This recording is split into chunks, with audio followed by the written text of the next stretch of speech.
My name is Cam Zala, and today we will be talking about racism and economics throughout the 20th century. So, we will be doing this in three sections, or three time periods.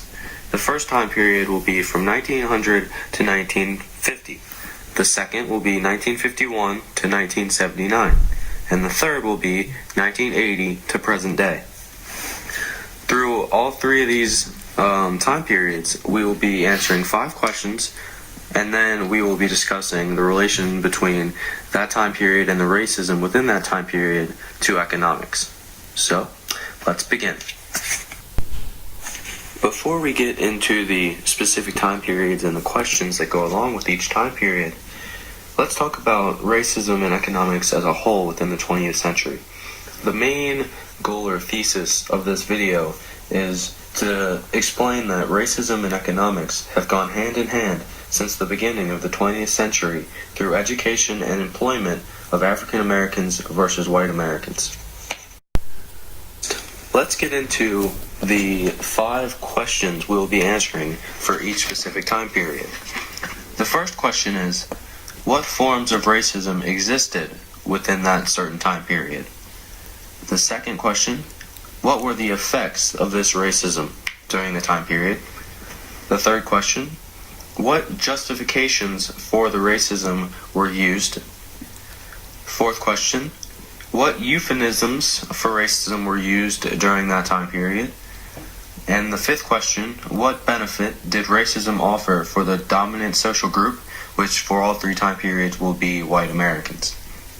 And lastly, after we go in all of those questions and answer those for each specific time period, we will talk about how those time periods and the racism within relates to economics. So, the first time period we will be studying is 1900 to 1950. So, question number 1. What forms of racism existed during this time? Well, racism existed in many ways, such as discrimination in employment, segregation in schools and public places, voting barriers, and violent persecution by groups such as the KKK and other white supremacists. And also, during this time, mainly between 1900 and 1920, lynching was very prominent. In the 1930s, groups like the KKK began to fall off, yet racism was still very prominent in the southern states. So, what were some of the effects of this racism? Second question. So, the effects of the racism going on at this time was the Great Migration, where many African Americans came to find work in the northern cities and also to get away from the extremists in the South. Also, during the mid-30s, the NAACP launched legal campaigns against segregation in education and also against lynching. Third question, what justifications for this racism were used? Well, the racists at this time still believed that the African Americans were below them. The whites in the North used the giant influx of blacks into the cities as the reason for higher crime and diseases. Also, blacks were not hired nearly as much as the whites during this time and treated much worse in the workplace because the whites could say that they were less educated and therefore deserved to be treated worse. Also, within the housing market, racism played a role because the whites did all they could to keep the blacks segregated through redlining and racial steering. Fifth question. What benefits did racism offer for the dominant social group? And the dominant social group for this time and the other 2 time periods will be the white Americans. So, for the white Americans, the benefits that the racism offered was they got to keep the blacks segregated through their redlining and keeping the blacks out of the white kids' schools. They got to have total control over everything from the schools to the court systems and the police officers, which is why no whites ever got into trouble for persecuting a black person, which are all benefits to the white community because they're allowed to do whatever they want with no consequences. So, how did economics play into this area and relate to racism? Well, the whites were treated extremely better in the workplace. Whites were paid more and had much better working conditions. Also, African Americans had to work more time, and they still got the same amount of money. Also, economics played a huge role in the Great Migration because of the economic push factors, such as the destruction of the cotton economy in the South, which is what pushed the blacks to urban cities as well as getting away from the supremacists. Also, because of the inequality in the workplace and the much higher unemployment rate for blacks, whites were able to keep them out of their schools and out of their neighborhoods. So, time period 2, 1951 to 1979. First question, what forms of racism existed? Well, first you have redlining and the Jim Crow laws. At times of economic crisis, the ruling class, which is the whites, often used racism to divide the working people. It is also used to drive down wages and working conditions, providing cheap labor. In the South, the rights to vote, organize, and assemble were taken away from blacks. Taking away these rights enabled people that owned land who were short on labor to force them to work for extremely low wages. And also, with the Jim Crow laws in effect, lynching made a return, and the violent attacking of blacks became a very big problem. The effects of this racism were mainly the 1954 Supreme Court ruling Brown v. Board of Education, saying that segregation in schools was now illegal. The civil rights then began during the 1950s, which was the beginning point of causing big change for racism in America. The civil rights movement called for lots of non-violent protests, yet still, during many of these, blacks were harmed. Then, later, with the Baptist church bombing, it influenced the Civil Rights Act of 1964, which banned public discrimination and discrimination in employment, labor unions, and then also the Voting Rights Act continued to make a change for racism in the United States.